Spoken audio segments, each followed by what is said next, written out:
আসসালামু আলাইকুম।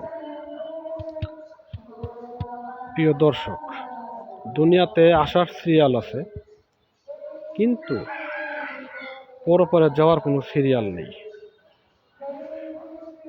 বৃদ্ধ হলেই যে মারা যাবে বা বৃদ্ধ বয়সে হয়ে যে মারা যাব এরকম কোনো বিধানে লেখা নেই। আমার এই কবরটা হচ্ছে আমার মামার, কয়েকদিন আগে মারা গিয়েছে। তার মা জীবিত রয়েছে, তার অনেক বড় বড় ভাইয়েরা জীবিত রয়েছে, তার পাড়া প্রতিবেশী চাচারা জীবিত রয়েছে, তার চাচিরা জীবিত রয়েছে। তিনি খুবই অল্প বয়সে চলে গেছে। তাদের বংশের মধ্যে তিনি একমাত্র খুবই অল্প বয়সে চলে গেলেন। আমার মা বেঁচে রয়েছেন।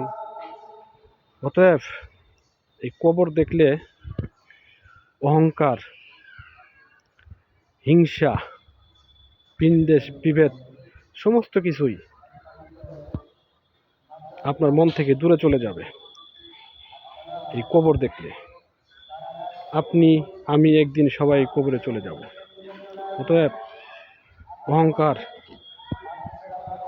হিংসা, বিভেদ কিংবা টাকার বড়াই, ক্ষমতার গরম, এগুলা ক্ষণিকের, আজ আছে কাল নেই। আমার মামা খুবই অল্প বয়সে চলে গেলেন, কিছু বলার নেই।